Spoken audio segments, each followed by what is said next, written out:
والعاقبۃ للمتقین والصلاة والسلام علی سید الانبیاء والمرسلین. قال اللہ تعالی فی القرآن المجید بسم اللہ الرحمن الرحیم افلا یتدبرون القرآن ام علی قلوب اقفالها. صدق اللہ العظیم. رب اشرح لي صدری ويسر لي امری واحلل عقدۃ من لسانی يفقهوا قولی. ان اللہ وملائکتہ یصلون علی النبی یا ایھا الذین آمنوا صلوا علیہ وسلموا تسلیما. مل کے پڑھیے صلاۃ والسلام علیہ. تھوڑی سی آواز زیادہ کریں. صلاۃ والسلام علیک یا رسول اللہ وعلی آلک واصحابک. ہاں اب ٹھیک. وعلی آلک واصحابک یا سیدی یا حبیب اللہ. صلاۃ والسلام علیک یا رحمت للعالمین وعلی آلک واصحابک یا سیدی یا خاتم النبیین. نہایت ہی معزز و محترم حاضرین و سامعین، الحمدللہ کلام مقدس کو ترجمے اور تفسیر کے ساتھ پڑھنے کی اس مبارک نشست میں مجھے اور آپ کو اللہ نے جو موقع دیا ہے، اس پہ اللہ کا شکر ہے کہ ہم سب مل کر اللہ کے کلام کو سمجھنے کی سعادت حاصل کرتے ہیں. اور آقا علیہ السلام نے ارشاد فرمایا کہ تم میں سب سے بہترین وہ ہیں جو قرآن سیکھتے ہیں، قرآن سکھاتے ہیں. قرآن کو سیکھنا اور قرآن سکھانا یہ دونوں ایک ہی مجلس میں ہو تو اس سے بڑی کوئی سعادت نہیں ہے کہ جہاں سکھانے والے بھی ہوں اور سیکھنے والے بھی ہوں.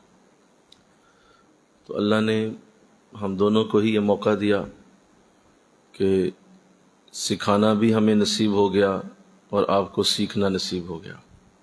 تو ان دونوں کا ہی ذکر قرآن نے کیا ہے کہ تم میں سب سے بہترین وہی لوگ ہیں جو قرآن سیکھتے ہیں یا سکھاتے ہیں. تو آئیے جو سورہ نور کی خوبصورت آیات پڑھی جا رہی تھیں اور پچھلے جمعہ میں بڑی ترتیب کے ساتھ جو گفتگو کی گئی وہ آیت نمبر 22 تک تھی، اور آیت نمبر 22 تک یہ مکمل گفتگو ہو چکی ہے. آج انشاءاللہ اس سے اگلی آیات سمجھنے کی توفیق نصیب ہوگی. بسم اللہ الرحمن الرحیم. ان الذین یرمون المحصنات الغافلات المؤمنات لعنوا فی الدنیا والآخرہ وَلَهُمْ عَذَابٌ عَظِيمٌ. یوم تشہد علیہم السنتہم وایدیہم وارجلہم بما كانوا یعملون. یومئذ یوفیہم اللہ دینہم الحق ویعلمون ان اللہ هو الحق المبین. الخبیثات للخبیثین والخبیثون للخبیثات والطیبات للطیبین والطیبون للطیبات اولئک مبرؤون مما یقولون لہم مغفرۃ ورزق کریم. یا ایھا الذین آمنوا لا تدخلوا بیوتا غیر بیوتکم حتی تستأنسوا وتسلموا علی اہلہا ذالکم خیر لکم لعلکم تذکرون. فإن لم تجدوا فیہا احدا فلا تدخلوها حتی یؤذن لکم وإن قیل لکم ارجعوا فارجعوا هو ازکیٰ لکم واللہ بما تعملون علیم. لیس علیکم جناح ان تدخلوا بیوتا غیر مسکونۃ فیہا متاع لکم واللہ یعلم ما تبدون وما تکتمون. صدق اللہ العظیم. آیت نمبر 29 تک پڑھنے کی سعادت حاصل ہوئی ہے. یہ 7 آیات ہیں جو پڑھی گئی ہیں. ترجمہ سنیے. ان الذین یرمون المحصنات المؤمنات، جو لوگ پاک دامن عورتوں پر تہمت لگاتے ہیں اور جو انجان ہیں، ایمان والیاں ہیں، تو ایسے لوگوں پر پھٹکار ہے دنیا اور آخرت میں، اور ان کے لیے کے پاؤں ان اعمال پر جو وہ کیا کرتے تھے۔ اس روز پورا پورا اللہ ان کا بدلہ دے دے گا جس کے وہ حقدار ہیں، اور وہ جان لیں گے کہ اللہ ہی ٹھیک فیصلہ کرنے والا ہے، ہر بات واضح کرنے والا ہے۔ تو یہ گفتگو کی گئی چونکہ پیچھے حضرت عائشہ صدیقہ رضی اللہ تعالیٰ عنہ کا ذکر کیا گیا ہے اور آپ کی برات کی آیتیں اتاری گئیں، اور پوری صورت میں آپ کا یہ خوبصورت واقعہ موجود ہے۔ تو اب اللہ ان لوگوں کا ذکر کر رہا ہے جو پاک دامن عورتوں پر تہمت لگاتے ہیں، یعنی کسی عورت کے بارے میں ایسی بات کرنا کہ جو وہ انجان بھی ہے اور اس کو بالکل علم ہی نہیں، لیکن کسی بدبخت نے اس پہ ایسا گھناؤنا اور گندا الزام لگایا جو کہ اس کی عزت کو اور اس زندگی کو تار تار کر گیا، حالانکہ اس عورت نے ایسا کوئی کام نہیں کیا تھا۔ تو اللہ اس کا ذکر قرآن میں کر رہا ہے کہ جو لوگ تہمت لگاتے ہیں پاک دامن عورتوں پر اور انجان ہیں، ایمان والیاں ہیں، فرمایا دنیا اور آخرت دونوں میں ہی لعنت ہے ان پر، اور اللہ انہیں عذاب عظیم دے گا۔ تو کمینہ خصلت لوگوں کی ذکر کی آیت ہے کہ جو ایسی کمینگی تک اتر آتے ہیں کہ وہ کسی پاک دامن عورت کو نہیں چھوڑتے، اور اپنے کسی مقصد کو پورا کرنے کے لیے، اپنی کسی بات کو پورا کرنے کے لیے، یا اپنی ہی کسی لالچ میں وہ کسی ایسی عورت کے اوپر الزام لگا دیتے ہیں جو کہ ایک نیک خاتون ہے۔ تو اللہ اس سے محفوظ کرے، آمین کہہ دو ذرا سارے۔ اللہ اس سے محفوظ فرمائے کہ دنیا اور آخرت میں اللہ نے خود اس پہ لعنت فرمائی ہے کہ ایسا بدبخت آدمی ہے کہ ایک نیک عورت کا ذکر کرتا ہے جو کہ اس نے ایسا کوئی کام نہیں کیا۔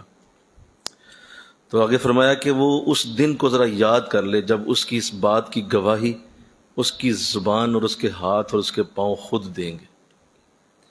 آج تو چلو اگر اس نے ایسا کر دیا اور وہ اپنی دھونس سے، بدماشی سے وہ بچ نکلا اور اس کو کوئی ایسا معاملہ نہیں پیش آیا، نہ عدالت کا سامنا کرنا پڑا، نہ اسے کوئی پریا پرچائن پہ بیٹھنا ہوا، نہ لوگوں نے اس کو کوئی اتنا بتایا کیونکہ بڑا ذرا دھونسدار آدمی تھا۔ اور میں کوئی بات نہیں، تو یہ زندگی گزار، ذرا نکل تو ذرا صحیح، اس دنیا ذرا باہر تو آ، تمہارے ہاتھ پاؤں کی گواہی تمہارے خلاف لی جائے گی، اور وہ زبان جس نے وہ لفظ بولے تھے وہ زبان تمہارے خلاف خود کہے گی کہ اس بدبخت نے ایسے جملے کہیں۔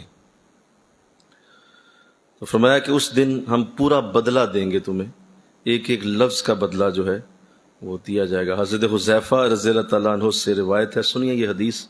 آقا اسلام نے ارشاد فرمایا کسی پاک دامن عورت پر بہتان لگانا 100 سال کی نیکیوں کو برباد کر دیتا ہے۔ کیا بولیے؟ کسی پاک دامن عورت پر بہتان لگا 100 سال، اول تو 100 سال عمر ہی نہیں ہوتی آج کل، 60-70 میں انسان فارغ ہو جاتا ہے، تو اس میں اتنی احتیاط کی ضرورت ہے۔ تو چونکہ ہمارے معاشرے میں ایسی چیزیں پائی جاتی ہیں اور آپ دیکھتے ہیں کہ آپ کے ارد گرد ماحول میں ایسے لوگ ہوتے ہیں، تو اللہ اس سے محفوظ کرے۔ پاک دامن عورت پر تہمت لگانا، بہتان لگانا 100 سال کی نیکیوں کو برباد کر دیتا۔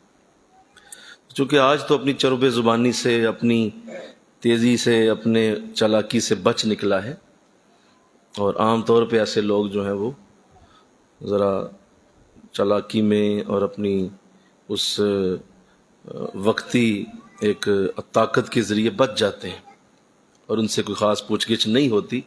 تو اللہ فرما رہا ہے کہ یہ مجھے پتہ ہے کہ انہوں نے بچ جانا ہے، لہذا ہم یہاں دنیا میں اس کا حساب کرنا بھی نہیں چاہتے، ہم تو حشر کے دن ہی اب حساب کریں گے۔ یہاں دنیا میں حساب کریں گے، کیا ہو جائے گا، 10 سال کی سزا ہو جائے گی، 20 سال کی ہو جائے گی، 40 سال کی، نا یہ سزا تھوڑی ہے تیرے لیے۔ ہم یہاں تیرا حساب کرنا ہی نہیں چاہتے، ہم تیرا حساب وہاں کریں گے۔ وہ دن جس کو یوم آخرت کہا جاتا ہے، جس کے اوپر ہمارا پورا سٹینڈ ہے، پورا اسلام کی جو بنیادوں کا سب سے بڑا جو ترہ امتیاز ہے وہ یوم آخرت، تو اس دن حساب ہوگا۔ وہ دن یاد کریں جب گواہی دیں گے ان کے خلاف ان کی زبانیں، ان کے ہاتھ اور پاؤں۔ اللہ آگے ارشاد فرمایا الخبیثات للخبیثین والخبیثون للخبیثات، ناپاک عورتیں ناپاک مردوں کے لیے ہیں اور ناپاک مرد ناپاک عورتوں کے لیے ہیں، والطیبات للطیبین والطیبون للطیبات، اور پاک عورتیں پاک مردوں کے لیے ہیں اور پاک مرد پاک عورتوں کے لیے ہیں، مبرعون مما یقولون، یہ اس سے مبرہ ہیں جو تہمتیں یہ ناپاک لوگ لگا رہے ہیں، لہم مغفرہ، ان کے لیے مغفرت بھی ہے، ورزق کریم، اور ان کے لیے اللہ کی بخشش بھی۔ تو آئیے وہ آیت جو بڑی ہی خوبصورت ترین آیتوں میں شامل ہے، قرآن کی ہر آیت ہی خوبصورت ہے، لیکن بعض آیات ایسی ہیں کہ جن کے اوپر مفسرین کا اتفاق ہے یہ خوبصورت ترین آیتوں میں شامل۔ اور یہ آیت کریمہ جو ابھی آپ کے سامنے پڑھی گئی ہے، مجھے سعادت ہے کہ میں نے اسے آپ کے سامنے پڑھا، اور ہم سب اس پہ آج غور کریں گے اور دیکھیں گے کہ اللہ نے اس میں کیا فرمایا۔ دیکھیے ہم سب اللہ کے بندے ہیں، اور اللہ نے ہم سب کو جس زندگی میں رکھا ہوا ہے، ہمیں ہمیشہ یہ یاد رکھنا چاہیے کہ میرے رب کا فیصلہ ہمیشہ درست ہوتا ہے، وہ کبھی بھی غلط فیصلہ نہیں کرتا، اور اللہ نے جس طرح سے ہمیں نوازا، جس طرح سے ہم پہ کرم کیا، ہمیں اس پہ ہمیشہ ایمان رکھنا چاہیے کہ میرے رب کی ہمیشہ بہتر پلاننگ ہے، وہ خوبصورت منصوبہ بندی کرنے والا۔ تو یہ آیت لکھ کر خوش کر دی گئی، اس کو قرآن کے سینے پہ نقش کر دیا گیا، اور اس اصول کو دنیا کے سامنے لا کے پیش کر دیا گیا۔ اب کوئی اپنی عقل کے کتنے ہی گھوڑے دوڑائے، اپنی عقل کو کتنا ہی وہ بڑا کرے، قرآن کی اس آیت سے آگے نہیں جا سکتا، اس آیت سے وہ پیچھے ہی رہے گا، اس سے آگے جانا ممکن نہیں ہو۔ کیا انداز اختیار کیا کہ تمہیں کیوں ٹینشن لگی ہوئی ہے کہ کس عورت سے تیری شادی ہو گئی، کس بات کی تمہیں ٹینشن ہے، کس بات کی تمہیں تسلی دوں میں، اور تجھے کیوں ٹینشن لگی ہے کہ کس مرد سے میری شادی ہو گئی، کیوں تم اس پریشانی میں ہو کہ یہ میرا جوڑ ٹھیک نہیں۔ اور زیادہ تر جو آج مسائل دیکھنے میں آتے ہیں گھروں میں، ایک بہت بڑا جو مسئلہ گھروں میں نظر آتا ہے وہ یہی ہے کہ ظاہر ہے شادی ہو گئی، کچھ سال گزرتے ہیں، کمیاں کوتاہیوں کا معاملہ سامنے آتا ہے، اور انسان ہے اس کا نام ہی کمی ہے، اور انسان لفظ انسان بنا ہی بھول سے ہے، یہ نسیان سے نکلا ہے، یہ بھولنے والا ہے، تو ظاہر ہے انسانی کمیاں سامنے آتی ہیں۔ شروع میں 1-2 مہینے بڑے اچھے گزرتے ہیں کیونکہ ذرا کمیاں چھپی ہوتی ہیں، آپ کے عیب چھپے ہوتے ہیں، آہستہ آہستہ وہ نظر آنا شروع ہو جاتے ہیں، اور دنیا کا ہر انسان عیب دار ہے سوائے آقا دو جہاں صلی اللہ علیہ وسلم کے، یا اولیاء کے جنہیں اللہ نے محفوظ کیا ہوا ہے، جنہیں اللہ نے محفوظ کیا۔ عیب ہے لیکن اللہ نے محفوظ کر دیا۔ حضور علیہ السلام بغیر عیب کے ہیں، نبی سارے بغیر عیب کے ہیں، باقی اسی طرح ہیں، تو وہ عیب پھر سامنے آتے ہیں، اور وہ ضرور آتے ہیں۔ جب وہ سامنے آتے ہیں تو پہلی بے وقوفی یہی ہوتی ہے، دیکھیں جی میری شادی غلط جگہ کر دی، اور دیکھیں ماں باپ اندھے ہو گئے تھے، انہیں نظر ہی نہیں آیا، یہ اتنا برا آدمی ہے، اتنی بری عورت ہے، یہ اتنا برا شخص ہے۔ تو یہ بات نفس شیطان دل میں ڈالتا ہے، اور لوگوں کے گھر اس سے اجڑ جاتے ہیں، اور سارا دن اور رات یہی سوچتے گزر جاتی ہے کہ دیکھیں مجھے نا یہ غلطی ہو گئی مجھ سے، یہ غلطی ہو گئی، یہ غلطی ہو۔ تو قرآن کتنی پیاری آیت دے رہا ہے، قرآن کہہ رہا ہے کہ تمہیں زیادہ پریشان ہونے کی ضرورت نہیں ہے، آؤ میں تمہیں بتاتا ہوں۔ الخبیثات للخبیثین، ناپاک عورت ناپاک مرد کے لیے ہے، اور ناپاک مرد ناپاک عورت کے لیے۔ تم اسے کیوں دیکھتے ہو، تم صرف اپنے آپ کو دیکھ لو، تم صرف خود اپنی ذات کا جائزہ لو نا، تم دوسروں کو کیوں دیکھتے ہو؟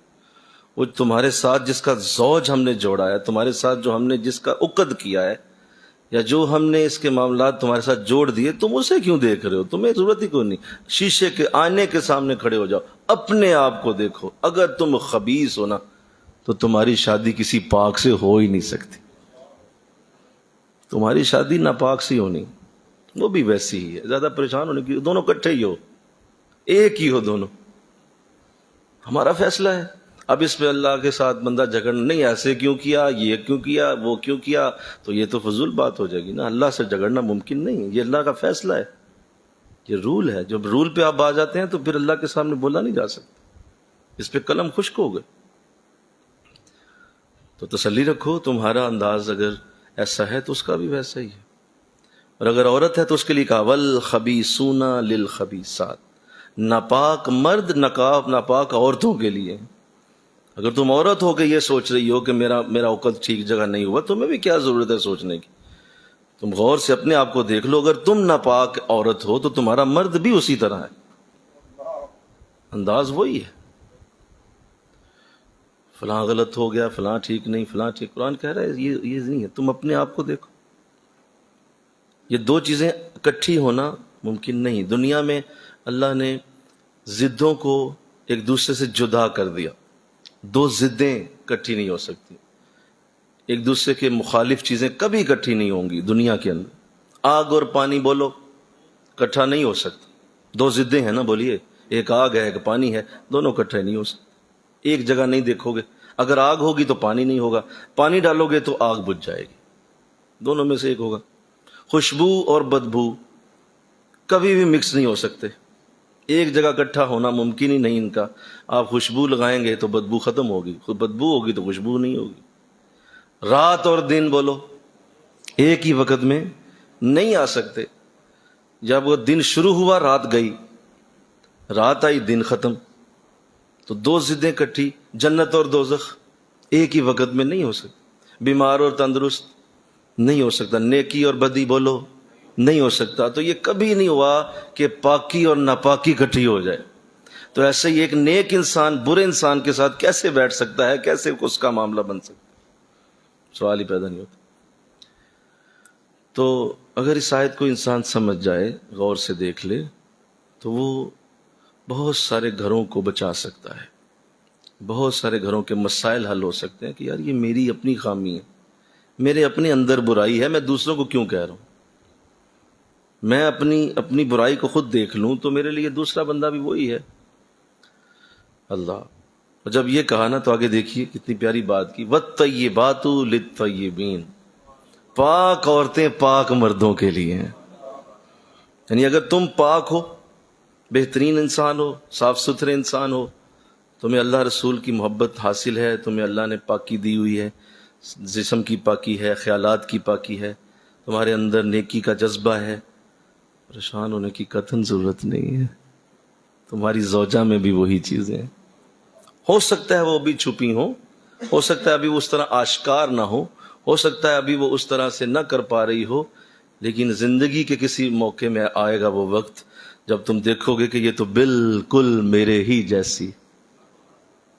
کوئی وقت آئے گا کہ وہ آشکار ہو جائے گا۔ آگے فرمایا وَالطَّيِّبُونَ لِلطَّيِّبَاتِ، اور پاک مردوں کے لیے پاک عورتیں۔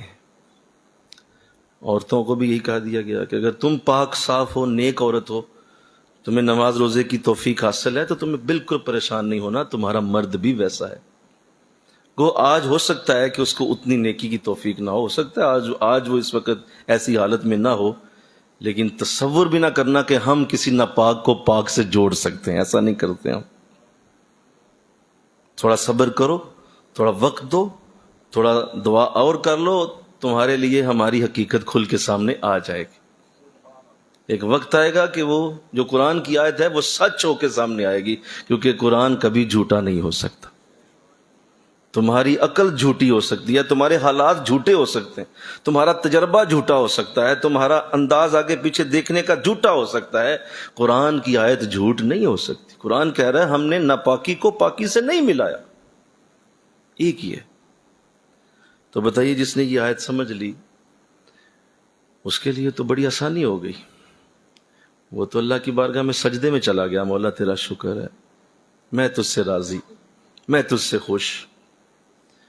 کیونکہ میاں بیوی کا رشتہ اللہ کو بڑا عزیز ہے، اور اللہ اس رشتے سے بڑی محبت کرتا ہے۔ اور میں نے جیسے عرض کیا کہ قرآن میں ماں باپ کے رشتے پہ صرف 2 آیتیں ہیں، حالانکہ بہت بڑا رشتہ، لیکن 2 آیتوں میں اس کو ختم کر دیا. لیکن جب میاں بیوی کی بات آتی ہے تو 24 آیتیں قرآن میں اللہ نے اتاری. اتنا زیادہ میاں بیوی کے رشتے کو پسند کیا. بلکہ میں جب عرفات میں تھا حج کے دن، تو مجھے اس دن یہ اندازہ ہوا کہ یہ عرفات کا دن، اور یہاں جو جبل رحمت ہے وہاں ہوا کیا تھا. آپ غور کریں اس جبل رحمت پہ کیا ہوا تھا. وہ جبل رحمت ہے، پہاڑ ہے عرفات کے میدان میں، سارے حاجی وہاں اس جگہ اکٹھے ہوتے ہیں، جبل رحمت کی زیارت کرتے ہیں. کیا ہوا تھا اس جبل، کیا مطلب وہاں پہ کیا کوئی یتیموں کی شادیاں ہوئی ہیں، یہاں وہاں پہ کوئی مطلب بہت بڑا کوئی نفلوں کا انتظام کیا جاتا ہے، یا وہاں پہ کوئی بہت بڑی دعوت ہوتی ہے، کھانے پلانے کا انتظام کیا ہوا کیا تھا جبل رحمت ہے، بتائیے ذرا. وہاں 2 میاں اور بیوی ملے تھے آپس میں. آدم اور حوا کی ملاقات کی جگہ ہے وہ. عرفات کے میدان میں دونوں کی ملاقات ہوئی اور دونوں نے ایک دوسرے کو پہچان لیا. اللہ نے اس دن کا نام ہی یوم عرفہ رکھ دیا، پہچان کا دن، یوم عرفہ. اس عرفہ سے بنا عرفات. ایک دوسرے کو پہچان لیا تو دونوں مل گئے. اللہ نے اس عمل کو اتنا پسند کیا. میاں بیوی کا پہلا ملاپ دنیا میں جبل رحمت پہ ہوا کہ قیامت تک کے لیے حاجیوں کا رکن اعظم یوم عرفہ کو بنا دیا. حج کا سب سے بڑا رکن، حج کا سب سے بڑا رکن یوم عرفہ. پتہ تو کرو نا کہ کیوں تھا یوم عرفہ. میاں اور بیوی کی وجہ سے، میاں اور بیوی کا انداز. صفا مروہ کیا تھا؟ ایک بیوی اپنے شوہر کی اطاعت میں رکی. شوہر نے کہا رک جاؤ، رک گئی، نہیں گئی وہاں سے. شوہر چلا گیا، وہ بیوی وہیں رکی، بچے کی خاطر دوڑی. اللہ نے صفا مروہ بنا دی. قیامت تک کے لیے اس بیوی کی یادگار کو سلامت کر دی. کیا ہے یہ؟ سارا حج میاں بیوی کی داستان. تو اتنا قیمتی رشتہ جس کو لوگ ایک کاغذ کے ٹکڑے سے بھی زیادہ اہمیت نہیں دیتے، اور کہتے ہیں یہ کیا بات ہے، یہ تو پاؤں کی جوتی ہے میرے. نہیں، ایسا نہیں ہے. ہمارے نزدیک یہ رشتہ بڑا اہم. اسی لیے فرمایا کہ جب ایسا ہوگا تو تمہیں یہ یاد رکھنا ہے کہ ناپاک عورتیں ناپاک مردوں کے لیے، ناپاک مرد ناپاک عورتوں کے لیے، اور اسی طرح پاک عورتیں پاک مردوں کے لیے، پاک مرد پاک عورتوں کے لیے. یہ تم نے یاد رکھنا ہے. انشاءاللہ ذرا کہو گے؟ کہو ذرا انشاءاللہ. اس عظیم اصول کو یاد رکھو. اپنے بچوں کو بھی یہی سمجھاؤ. اپنی بیٹی کی شادی کرنے لگے اس کو یہ سمجھا کے بھیجو. اس کو پہلے بٹھاؤ، قرآن کی آیت کھول کے اسے پڑھاؤ. اسی لیے کہا کہ سورہ نور عورتوں کو سکھائی جائے. اس کو بٹھاؤ، اسے کہو پتر ذرا آیت پڑھ، اس میں دیکھو اللہ نے کیا کہا ہے. میں نے اپنی پوری کوشش کر لی ہے، میں نے دیکھ داکھ لیا ہے، سمجھ بوجھ لیا ہے، بچہ اچھا ہے، ہماری نظر میں ٹھیک ہے. اب اس سے آگے ہماری قسمت نہیں ہے، ہم دیکھ نہیں پاتے. اللہ کے ہاں اپنے نظام ہے اس کا.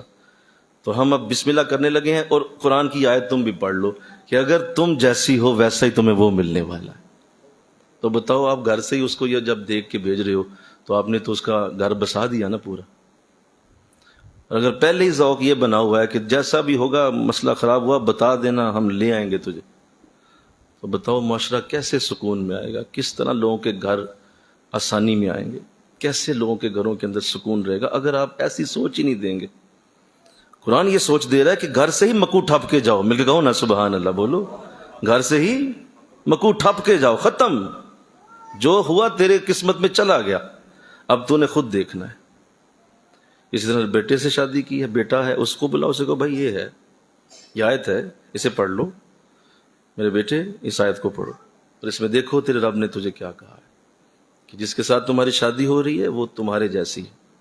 اس لیے کبھی زندگی میں اعتراض نہ کرنا، کبھی یہ لفظ نہ بول بیٹھنا کہ یہ غلطی ہو گئی. ایسے الفاظ اللہ کو ناپسند ہیں، اور اللہ اس پہ بڑا سخت ناراض ہوتا ہے کہ میری پلاننگ کے اوپر اور میرے بنائے ہوئے منصوبوں پہ کسی کو اعتراض ہے. اللہ اس صبر کا پھر انہیں بدلہ بھی عطا کرتا ہے. مل کہو نا سبحان اللہ.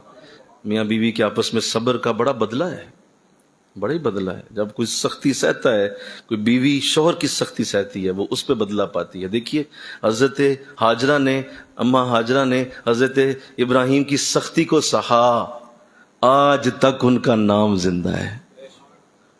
وہ سختی تھی، کہا میں جا رہا ہوں.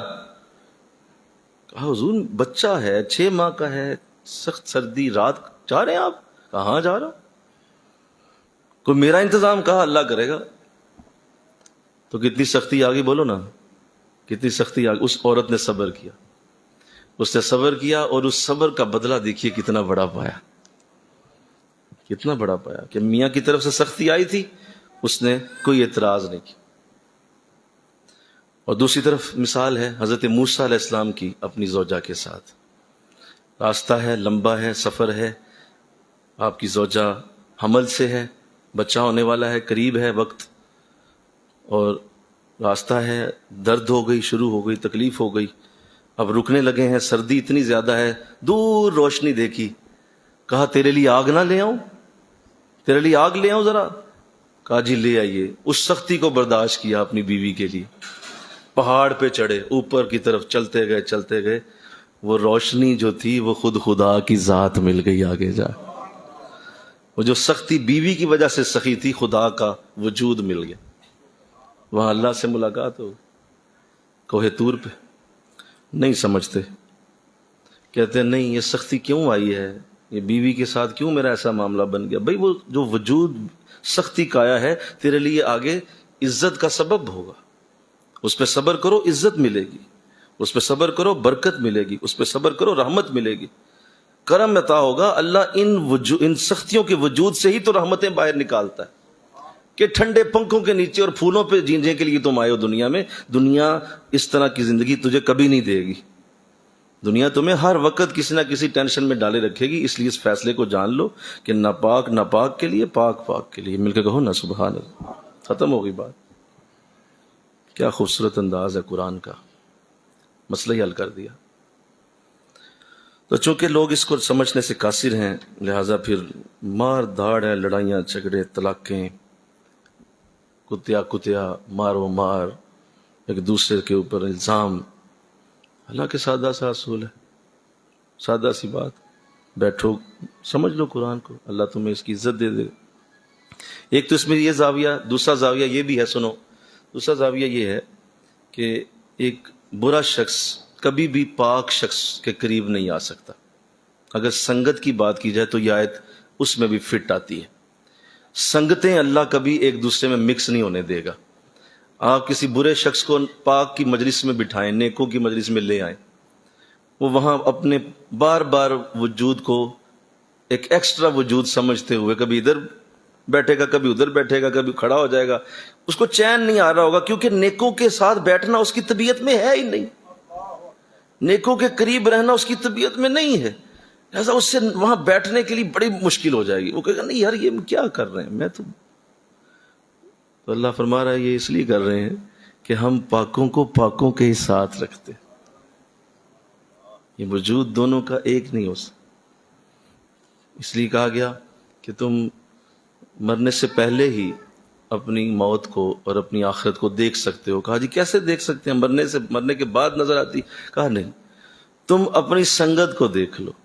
جن لوگوں میں بیٹھنا تمہیں آسان لگتا ہے، اللہ حشر کے دن بھی انہی کے ساتھ تمہیں کھڑا کرے گا. مل کے کہو نا سبحان اللہ. تمہیں آسانی کس شخص کے ساتھ ہے، بس اتنا بتا دو. اپنے آپ سے پوچھ لو کہ کن لوگوں میں بیٹھنے سے تمہیں خوشی ہوتی. بس تمہاری موت، تمہاری قبر، حشر فائنل ہو گئی. وہی دونوں اسی جگہ فائنل ہو گیا معاملہ کہ تمہارا انداز لوگوں کے ساتھ کیا ہے. اگر اندر سے خوشی ہوتی ہے، بروں کے ساتھ بیٹھ کے بڑا ایزی رہتے ہو، بیٹھنے میں بڑا مزہ آتا ہے، لمبا وقت گزرتا ہے. بے نماز لوگ بیٹھے ہیں، تم بھی بیٹھے ہو، گپے ماری جا رہی ہیں، گجی چارہ کھیلا جا رہا ہے، تاش کھیلی جا رہی ہے، وقت ضائع ہو رہا ہے، بڑا خوش ہو تم، بڑا ریلیکس ہو، کوئی تمہیں تکلیف نہیں ہو رہی. مرنے کی کیا ضرورت ہے؟ بولو نا، نہیں بولو، مرنے کی کیا ضرورت ہے؟ یہی بات سمجھ آ گئی کہ تمہارا حشر کن کے ساتھ ہونا. ختم ہو گئی بات. اس کے لیے کیا لمبی ڈیٹیل، کیا ضرورت ہے؟ الخبیثات للخبیثین، بروں کے لیے برے. تمہارا جو انداز ہے وہ بروں والا ہے. اور اگر تم نیکوں میں بیٹھے ہو، اچھے لوگوں میں، نمازیوں میں، قرآن والوں میں، حدیث والوں میں، ذکر والوں میں، نعت والوں میں، دل بڑا خوش ہے، دل بڑا تراوٹ میں ہے، دل چاہ رہا ہے یار اور لمبی ہو جائے مجلس، ذرا اور باتیں سنوں، اور ذرا سکون آ رہا ہے، کیا بات ہے، خوبصورت مزیدار گفتگو ہو رہی، دل ٹھنڈک پا رہا ہے، آنکھوں میں آنسو آتے ہیں، حضور کی یاد آتی ہے، اللہ کی محبت پیدا ہوتی، قرآن کی طرف دل کھنچتا ہے، تو مرنے کی کیا ضرورت ہے؟ بولیے، آپ تو مرنے کے بعد بھی وہیں جائیں گے جہاں آج فیل کر رہے ہیں۔ تو مجھے حضرت واصف کی یہ بات بڑی یاد آتی ہے، بڑی خوبصورت بات رحمت اللہ علیہ آپ نے کی۔ آپ فرماتے ہیں کہ جو انسان کی حالت تنہائی میں ہوتی ہے وہی حالت اس کی قبر میں ہوگی۔ آپ تنہائی میں کیا ہیں؟ بس اتنا دیکھیں، جب اکیلے ہیں، کوئی بھی آپ کے پاس نہیں ہے، دروازے کی کنڈی لگی ہوئی ہے، کوئی بھی آنے والا نہیں، کیا کرتے ہیں آپ؟ بس وہی قبر ہے آپ کی۔ بس فرق یہ ہے کہ یہ کمرہ ہے، دیواریں ہیں، دروازہ لگا ہوا ہے، قبر میں ذرا یہ نہیں ہوگا، بولو، وہ ذرا چھوٹا سائز ہوگا، وہ ذرا سائز چھوٹا ہو جائے گا، دیواریں ذرا چھوٹی ہو جائیں گی، بات تو ایک ہی، وہاں بھی تو اکیلا ہوگا، اور اس کمرے میں بھی تو بولو اکیلا ہے۔ اس لیے فرمایا کہ تمہاری تنہائی وہی ہے جو تمہاری قبر ہے۔ اس لیے یہ بھی اصول اس قرآن نے دے دیا کہ طیبین کے ساتھ ہی رہتے ہیں، اچھے لوگوں کی سنگت اچھوں کے ساتھ ہی ہوگی۔ ہم نے اس اصول کو کبھی نہیں بدلنا، ہمیشہ یہی رہے گا۔ تو اللہ ہمیں اچھوں کے ساتھ رکھے، آمین کہو ذرا۔ اللہ ہمیں اچھوں کے ساتھ رکھے، ہمیں اچھوں کے ساتھ لگائے رکھے، چلتے رہیں اچھوں کے ساتھ، بے شک گھٹنوں چلیں، بے شک رینگ کے چلیں، ارے میں کہتا ہوں لیٹ کے چلیں، لیکن بزرگوں کے ساتھ رہیں، اللہ والوں کے ساتھ۔ ان سے علیحدہ ہو کے دوسروں کی سنگتوں میں جانا یہ ہلاکت، صرف ہلاکت۔ تو فرمایا لہم مغفرہ، ایسے لوگوں کے لیے مغفرت بھی ہے، ہم نے اسے معاف کر دیا، اور وہ رزق کریم، اور ہماری طرف سے انہیں بخشش بھی ملتی ہے۔ تو یہاں تک یہ آیت اتنی خوبصورت انداز میں مکمل کی گئی کہ اس کو کوئی اور سمجھائے یہ ممکن نہیں ہے۔ کوئی انسان اپنے لفظوں کو 1000 بار خوبصورت کر لے، قرآن کی آیت سے زیادہ خوبصورت نہیں ہو سکتا سمجھانے کے لیے۔ بھائی اس سے اچھا کیا انداز لائیں تمہیں سمجھانے کے لیے جو قرآن نے دے دیا۔ تو اب یہاں تک تو یہ بات ختم ہو گئی، اور اس کے بعد اب آئیے جو آج سے ہماری گفتگو شروع ہوگی، انشاءاللہ یہ آگے بھی جائے گی، کہ اللہ اب ہمیں سکھانے لگا ہے گھروں میں رہنے کے آداب۔ مل کے کہو سبحان اللہ۔ ہم سب گھروں میں رہتے ہیں، اور چونکہ یہ قرآن ان لوگوں میں اترا ہے جو اس طرح کی کسی ادب کو نہیں جانتے تھے، اور آداب سے بالکل بے بہرا یہ لوگ تھے، ادب آداب کا تو بالکل انہیں پتہ ہی نہیں تھا۔ اور آقا دو جہاں صلی اللہ علیہ وسلم کی بارگاہ میں جب حاضر ہوتے تو بعض اوقات ایسا بھی ہوتا کہ حضور جہاں بیٹھے ہوتے تو یہ حضور کی طرف پشت کر کے بیٹھ جاتے، پشت حضور کی طرف کر لیتے اور بیٹھ جاتے۔ تو ایسا انداز بھی ہوتا تھا، بھائی جدھر کوئی وہ بیٹھے ہیں جن کے پاس ملنے آئے ہو ادھر منہ کرو، اتنا بھی نہیں پتا ہوتا تھا، پشت کر کے بیٹھ جاتے تھے۔ تو اس قدر یہ لوگ چونکہ اس حوالے سے آداب میں بہت زیادہ پیچھے تھے، تو اللہ نے عربوں کو تو مخاطب کیا ہی کیا، لیکن پوری کائنات کے مسلمانوں کو یہ آیتیں سکھا دی گئیں کہ کس طرح گھروں میں رہنا چاہیے، گھروں کے رہنے کے انداز کیا ہوتے ہیں، گھروں کے اندر باہر آنے جانے کا انداز کیا ہونا چاہیے۔ خاص طور پہ عورتوں کے حوالے سے بھی اس میں ذکر کیا گیا کہ گھروں میں رہنے کا انداز کیا ہو۔ تو اللہ توفیق عطا فرمائے، آمین کہہ دیجیے۔ یہ جو آداب سیکھنا ہوتا ہے، میں اس پہ بات کر دوں تاکہ ان آیات کی اور ویلیو سمجھ آئے۔ آپ جب بھی کسی چیز کا ادب سیکھ جاتے ہیں تو ہی آپ اس کی اصل حقیقت جان سکتے ہیں۔ اگر آپ ادب نہیں سیکھتے تو آپ اس کی اصل حقیقت بھی نہیں جان سکتے۔ مثلا اگر آپ نماز کے آداب نہیں جانتے، تو نماز پڑھنے آپ آئے ہیں لیکن آداب نہیں پتا، نماز کے آداب کیا ہیں، آداب میں کیا ہے، پاک صاف کپڑے ہونے چاہیے، آداب میں کیا ہے، چہرہ کعبہ شریف کی طرف ہونا چاہیے، آداب میں کیا ہے، جگہ پاک ہونی چاہیے، آداب میں کیا ہے کہ آپ کے کپڑوں پہ کوئی ایسا داغ نہ ہو، آداب میں کیا ہے کہ آپ کو الفاظ صحیح آتے ہوں، یہ سارے آداب ہیں۔ اور اگر آپ نماز پڑھنے آ گئے ہیں اور ان میں سے کوئی ادب آپ کو پتہ نہیں، تو بتائیے نماز ادا ہوگی؟ بولیے ذرا، نہیں ہوگی۔ ہو بھی جائے گی تو اس کا نور ظاہر نہیں ہوگا۔ اس لیے ادب جاننا زیادہ ضروری ہوتا ہے۔ بلکہ ایک بزرگ نے بڑا اچھا جملہ کہا کہ ادب جاننا یہ اس عبادت کو کرنے سے بھی زیادہ ضروری ہوتا ہے۔ زیادہ ضروری یہ ہے کہ اس کے آداب جانو کہ یہ کرنی کیسے ہے۔ تو گھروں کے اندر رہنا، ظاہر ہے ہم سب گھروں میں رہتے ہیں اور ہم سب گھروں میں اٹھتے بیٹھتے ہیں، کیسی اعلیٰ کتاب ہے اور کیسا میرا اور تیرا اعلیٰ دین ہے جو ہمیں گھروں میں داخل ہونے کے بھی ادب سکھاتا ہے۔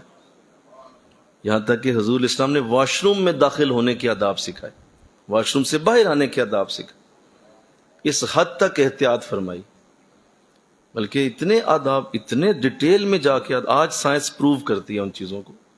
آج سائنس حیران ہوتی ہے کہ 1400 سال پہلے ایک شخص کہتا ہے، حضور اسلام نے ایک جملہ اپنی حدیث میں آپ کی توجہ چاہتا ہوں، ارشاد فرمایا کہ اگر کتا تمہارے برتن کو منہ لگا لے تو اسے دھو لو، صاف کرو، صاف کر کے پھر اس میں کوئی چیز استعمال کرو، لیکن اگر بلی لگا لے تو ضرورت کوئی نہیں۔ فرمایا اس کی ضرورت نہیں ہے، بلی اگر منہ لگا گئی ہے تو کوئی ضرورت نہیں، بس ٹھیک ہے۔ تو یہ 1400 سال پہلے حضور فرماتے ہیں۔ آج سائنس تحقیق کرتی ہے کہ یہ کیا، حضور نے یہ کیا کہا؟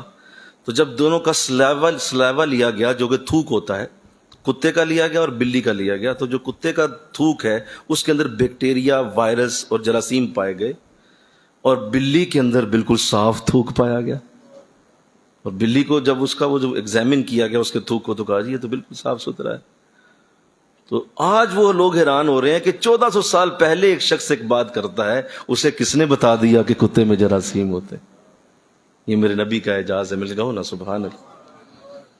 لہذا حضور نے ہر چیز کے آداب بیان کی، کہا جب رات ہو جائے برتنوں پہ ڈھکن ڈال دو، لائٹیں بند کر دو، روشنی کم کر دو، بچوں کو گلیوں سے گھروں میں بلا لو، باہر نہ جانے دو، رات کے وقت میں باہر نہ بچوں کو رکھو، اندر لے آؤ۔ کیا خوبصورت انداز۔ تو آئیے جب قرآن اس پہ آتا ہے تو کیا انداز اختیار کرتا ہے؟ بسم اللہ الرحمن الرحیم، یا ایھا الذین آمنوا، اے ایمان والو، لا تدخلوا بیوتا غیر بیوتکم حتی تستانسوا وتسلموا علی اہلھا۔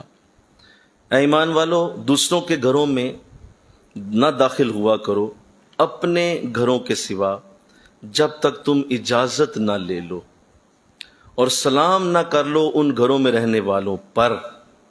ذالکم خیر لکم، یہی بہتر ہے تمہارے لیے، لعلکم تذکرون، اگر تم غور کرنے والے ہو۔ اگر تم غور کرنے والے ہو نا تو یہ بہت بڑی بات میں نے کر دی، ذرا غور کرو اس پہ میں نے کیا کہہ دیا۔ اگر تم تذکرون میں شامل ہو، غور کرنے والے آدمی ہو، تو اس بات پہ ذرا دھیان کرو میں نے کیا بول دیا، کہ اگر تم کسی گھر میں جا رہے ہو تو تمہیں اس گھر میں جانے سے پہلے اجازت لینی چاہیے، اور تمہیں ہر صورت سلام کرنا چاہیے، اس کے بعد اندر داخل ہونا چاہیے۔ تو چونکہ عرب معاشرے میں ایسا کوئی رواج نہ تھا، یہ لوگ جب چاہتے تھے کسی بھی گھر کے اندر داخل ہو جاتے، آدھ دھمکتے تھے اندر، اور کوئی کسی قسم کی ایسی کوئی ادب کی کیفیت نہیں تھی۔ عربوں میں یہ رواج ہی نہیں تھا، لوگ ایک دوسرے کے گھروں میں داخل ہو جاتے۔ تو حضور علیہ السلام کی خدمت میں ایک صحابیہ حاضر ہوئیں، اور انہوں نے آ کے حضور سے یہ عرض کیا تھا، انہوں نے کہا تھا حضور مجھے ایک بڑی تکلیف ہے، بڑی پریشانی ہے۔ کہا کیا پریشانی؟ کہا پریشانی یہ ہے کہ میں گھر میں ہوتی ہوں اور لوگ جو ہیں وہ گھر میں آ جاتے ہیں، بعض اوقات میں عام حالات میں ہوتی ہوں، کپڑا اترا ہوا ہے، کبھی دوپٹہ اترا ہوا ہے، گھر کے اندر جو ہوں تو میں عام حالت میں ہوں، تو اب میں ایسی حالت میں ہوتی ہوں کوئی آ جاتا ہے تو حضور میرے لیے بڑی تکلیف کی بات ہے، میں بڑا اس پہ مجھے افسوس بھی ہوتا ہے، میں کس طرح روکوں لوگوں۔ تو میرے نبی کی اس صحابیہ کی اس بات پہ قرآن نے ان آیتوں کو نازل فرمایا، تو میں خبردار ہے ایمان والو، اب ختم، پہلے اجازت لو اور اس کے بعد سلام بھی کرو، اور سلام لے کے اندر داخل ہو جاؤ۔ یہ کتنا خوبصورت اصول ہے، اس کو ہمیشہ یاد رکھا جائے۔ اور جب بھی آپ، کیونکہ ظاہر ہے یہ ایٹیکیٹس ہیں جو آپ کی تعلیم کو ظاہر کرتے ہیں، یہ آپ کے علم کو ظاہر کرتے ہیں، آپ کے شعور کو ظاہر کرتے ہیں۔ کوئی پڑھا لکھا آدمی ہے، کوئی سمجھدار آدمی، دروازہ کھٹکایا ہے اور پھر آپ دروازے کے سائڈ پہ کھڑے ہو جاتے ہیں کہ اندر میری صرف آواز جائے، نظر نہ جائے، اور پوچھتے ہیں باقاعدہ کہ میں آ جاؤں اور اجازت ہے مجھے آنے کی، تو پھر اندر جایا جائے۔ اگر اسلام نے ارشاد فرمایا جب تم کسی گھر میں جاؤ تو 3 بار وہاں دستک دو۔ کتنی بار بولو؟ 3 بار، یعنی 3 بار بیل بجا لو، اور اگر انہوں نے نہیں کھولا تو بغیر برا منائے واپس آ جاؤ. لفظ کیا ہے؟ بغیر برا منائے. بغیر برا، بھائی پتہ نہیں اندر وہ کس حالت میں ہے، وہ سوئے ہوئے ہیں، پریشان ہیں، اندر کوئی معاملہ ہے ایسا، یا وہ نہیں اس وقت تمہیں اندر اس وقت مناسب سمجھ رہے آنا، بہت ساری چیزیں ہو سکتی ہیں. تو لہذا کوئی مائنڈ نہ کرے، برا نہ منائے، واپس آ جائے. اور یہ نہ کہے دیکھے میرے لیے تو دروازہ نہیں کھولا تھا، میرے لیے تو انہوں نے بوا نہیں کھولیا. بھائی اس طرح کا لفظ حضور منع کرتے ہیں. فرمایا نہیں، یہ نہیں کہنا، کسی حالت میں ہوں گے. تو اللہ اس سے محفوظ کرے، آمین کہو. حضرت سعد بن عبادہ رضی اللہ تعالیٰ نے کام کیا تھا. سنیے، حضور ان کی طرف تشریف لے گئے اور آپ نے السلام علیکم ورحمۃ اللہ کہا. تو حضرت سعد نے سن لیا لیکن جواب نہیں دیا، اونچی نہیں بولے، منہ کے اندر ہی کہہ دیا ہوگا. تو حضور نے دوبارہ کہا السلام علیکم ورحمۃ اللہ. حضرت سعد نے پھر سنا لیکن جواب منہ سے نہیں دیا، منہ میں اندر دے دیا ہوگا، اونچی نہیں بولے. تیسری بار پھر جو ہے آپ نے فرمایا السلام علیکم ورحمۃ اللہ، تو جواب نہیں آیا. حضور اسلام وہیں سے پلٹ گئے اور ابھی چند قدم گزرے تو حضرت سعد باہر آئے، بھاگے دوڑے، قریب گئے، ہاتھ کو پکڑ لیا، چومنا شروع کر دیا. فرمایا حضور میری کیا مجال ہے میں سلام کا جواب نہ دوں، میں اندر سے سن رہا تھا آپ کے سلام کو، تو میں تو جواب دے دیتے آپ. فرمایا اس لیے میں نے جواب نہیں دیا کہ حضور بار بار مجھ پہ سلام بھیجیں اور بار بار مجھ پہ سلام آپ کا آئے، میں اس کو ذرا انجوائے کر رہا تھا. تو یہ بھی انداز. تو حضور اسلام نے 3 بار سلام کیا. تو یہ ایٹیکیٹس ہیں، یہ آداب ہیں جو گھروں کے اندر ہونے چاہیے. بلکہ اس کا اتنا احتیاط کیا جائے، میں آپ کے سامنے عرض کرتا ہوں کہ اگر گھروں کے اندر، اپنے گھروں میں بھی اس کی کوشش کی جائے کہ بغیر اجازت کے دوسرے کے کمرے میں نہ جایا جائے. پہلے آواز دے دی جائے کہ جی میں آ جاؤں. حتیٰ کہ اندر والدہ ہے، اندر بہن بیٹھی ہے، تو بھی کہا گیا کہ ایسا نہ کیا جائے، اور پہلے پوچھ لیا جائے کہ کیا میں اندر آ جاؤں، آواز سے باقاعدہ اجازت لی جائے. حالانکہ والدہ ہے، بھائی بہن بیٹھی ہوئی ہے، لیکن نہ جائیں، منع کیا گیا. پتہ نہیں وہ کس حالت میں ہو، کیا حالت ہو ان پہ، اور اس وقت کیا انداز ہو. تو صرف بیوی کے لیے کہا اس کی ضرورت نہیں ہے، بیوی کے لیے کہا اجازت کی ضرورت نہیں ہے اور چلے جاؤ. لیکن بعض بزرگوں نے یہاں بھی لکھا، بعض کہتے ہیں نہیں بیوی بھی ہے تو پوچھ لو. کہا جی کیوں؟ کہا ہو سکتا ہے وہ بھی کوئی ایسی حالت ہو جو وہ اپنے میاں سے ذرا چھپانا چاہتی ہو، وہ چاہتی ہو کہ نہیں یہ مناسب نہیں کہ وہ دیکھیں، تو اس لیے کہا نہیں بیوی سے بھی ایک دفعہ پوچھ ہی لو کہ میں آ جاؤں اندر. ہاں مل کے کہو نا سبحان اللہ. بہت ساری قباحتیں پیدا ہوتی ہیں، آپ نے اس کو ملاحظہ کیا ہوگا، میں نے بھی دیکھا ہے کہ آپ اگر منہ اٹھا کے کسی کمرے میں گھس گئے ہیں نا، تو آگے جو منظر آپ نے دیکھا ہے وہ پھر بہت سارے جھگڑوں کا سبب بن جاتا ہے، بہت ساری لڑائیوں کا سبب بن جاتا ہے. بھئی آپ اجازت کے بغیر آئے کیوں؟ آپ ذرا رکتے نا تو وہ بندہ اندر سے مینج کر لیتا چیزوں کو. کوئی معاملہ ایسا ہو جاتا تو آپ نہ آپ اندر چلے گئے، اچانک چھاپا مارا آپ نے جا کے، تو قرآن منع کرتا ہے. قرآن کہتا ہے ایسا انداز نہیں. بلکہ حضور اسلام کی حدیث سنیے، ارشاد فرمایا کہ اگر کوئی رات کے وقت اپنے گھر سفر سے پہنچا تو اسے چاہیے کہ جانے سے پہلے گھر والوں کو اطلاع کرے، ورنہ گھر میں داخل نہ ہو.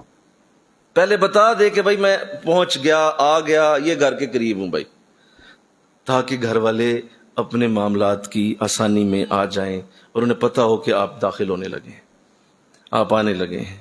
ایک دم آنا وہ چھاپے والا انداز ہوتا ہے اور اس سے پھر بہت سارے مسائل پیدا ہو. حضور منع کرتے، فرمایا تمہیں اجازت نہیں. بلکہ ایک بار ایسا ہوا کہ حضور صحابہ کرام کے ساتھ کسی جگہ سے سفر سے واپس آئے، مدینہ سے باہر ہی آپ نے روک لیا لوگوں کو. سنو یہ بات، مدینہ سے باہر روک لیا اور فرمایا کہ بھائی اس وقت ابھی آخری پہر ہے، مدینہ میں داخل ہونے کی اجازت نہیں ہے، سارے یہیں رکو، فجر کے بعد جانا. فجر ہو جائے، گھر والے اٹھ جائیں تو پھر جاؤ، تاکہ آسانی ہو جائے، گھروں میں پتہ ہو آ گئے ہیں. اچانک دھمکنا، اچانک آ کے بیٹھ جانا، اس سے بڑے پرابلم پیدا ہوتے، بہت ساری پریشانیوں کا سبب ہے. تو قرآن روکتا ہے ان چیزوں سے. اللہ توفیق دے، آمین کہو. اس کے بعد یہ بھی یاد رکھیے کہ یہ جو آپ فون کرتے ہیں، کال کرتے ہیں، یہ بھی ایک سمجھے گھر کی دستک ہی ہوتی. کسی کو آپ نے فون کیا ہے نا، تو یہ بھی آپ اصل میں ایک دستک کی طرح ہے. وہ بندہ اپنے گھر میں بیٹھا ہوا ہے اور آپ اپنے گھر میں بیٹھے ہیں، آپ نے اسے کال ملائی ہے، تو بولیے کیا ہوا ہے دونوں میں؟ یہ دستک ہی ہوئی ہے نا بھائی. حالانکہ آپ فزیکلی تو نہیں گئے لیکن آپ نے دستک دی ہے.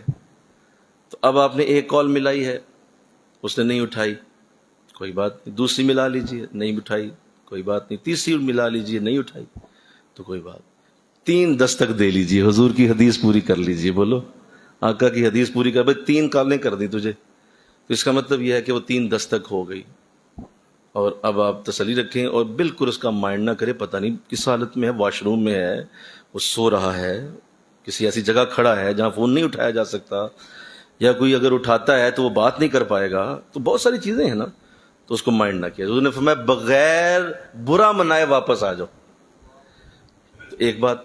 دوسری بات یہ ہے کہ ہمیشہ جو سمجھدار لوگ ہوتے ہیں وہ ایک کام کرتے ہیں، وہ یہ کرتے ہیں کہ جب وہ فون بھی کریں کسی کو اور وہ اٹھا بھی لے اگلا، تو بھی یہی کہتے ہیں، ایک تو السلام علیکم کہتے ہیں، اور دوسرا کہتے ہیں کہ جناب میں بات کر لوں، آپ کیا اس وقت بات کرنے کی پوزیشن میں ہیں؟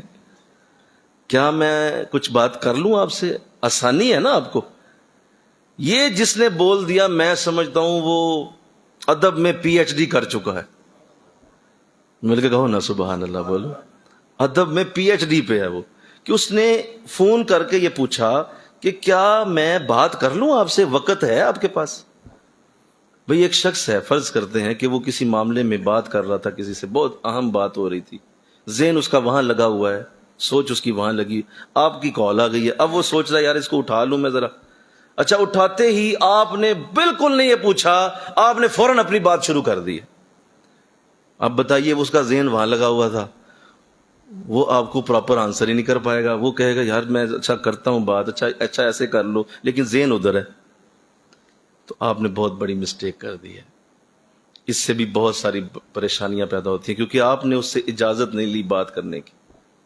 میرے ساتھ یقین کریں دن میں کچھ 600 دفعہ ایسا ہوتا ہے، یا ٹکیٹ ہی کوئی نہیں، یہ ادب ہی کوئی نہیں کہ حضرت اس وقت پتہ نہیں کس حالت میں ہوں گے، وہ کسی کو بتا رہے ہیں کوئی مسئلہ، کوئی درس دے رہے ہیں، کوئی نیکی کر رہے ہیں، کوئی کروا رہے ہیں، کچھ ایسا معاملہ ہے، 100 قسم کی چیزیں، بالکل نہیں پوچھنا، فون کر کے حضور سر پاٹ گیا کی کرا ہوں، حضور ہسپتال بیٹھا کی کرا ہوں، حضور او بھائی پہلے پوچھ تو لو کہ وہ تمہیں حل بتانے کی پوزیشن میں ہیں یا نہیں، حالت کیا ہے اس وقت وہاں، پہلے یہ پوچھ لیا جائے کہ حضور کیا بات کر لوں،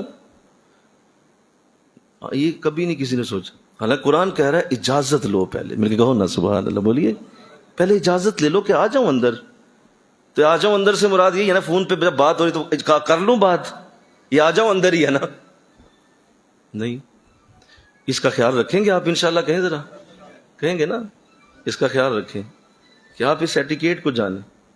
میرے قبلہ عالم اللہ ساج رحمت ہمارے شیخ پہ نازل فرمائے، آج تک ایسا نہیں، فون کیا پہلے، حالانکہ 1000 برکتیں ان کے ساتھ، 1000 بار ان کے ساتھ ملاقاتیں، لیکن پہلا جملہ یہ ہوتا ہے حضور کیا اس وقت بات ہو سکتی ہے، کیا میں واقعی بات کر سکتا ہوں آسانی؟ تو کئی بار مجھے یہ جواب ملا یار نہیں اس وقت نہیں ہے، ٹھیک ہے آدھے گھنٹے بعد، 10 گھنٹے بعد، تسلی سے کرنا بات کریں، پھر اللہ حافظ، فون بند کر کے چلے۔ کئی دفعہ ایسے ہوا ہے، اور ادھر میرا ایمرجنسی تھی، بہت بڑی ایمرجنسی پڑی ہے کہ میں بات کروں حضرت صاحب سے، کوئی مسئلہ پوچھ لوں، لیکن آگے سے جواب آیا یار ٹھہر جاؤ، پونے گھنٹے بعد ذرا کرنا، تسلی سے بات ہوگی، بند کر دیا فون۔ آج تک ایسا نہیں ہوا کہ کبھی اس جملے سے آگے بات کی ہو، یہاں سمجھ دی کوئی؟ آپس میں بھی لوگ ایسے ہی کرتے ہیں باتیں، بھائی بس پوچھ لو بیچارہ کدھر کھڑا ہے، وہ اس کی حالت کیا ہے، تو اللہ اس پہ توفیق دے دے، آمین تو کہو ذرا، کرو گے ایسے؟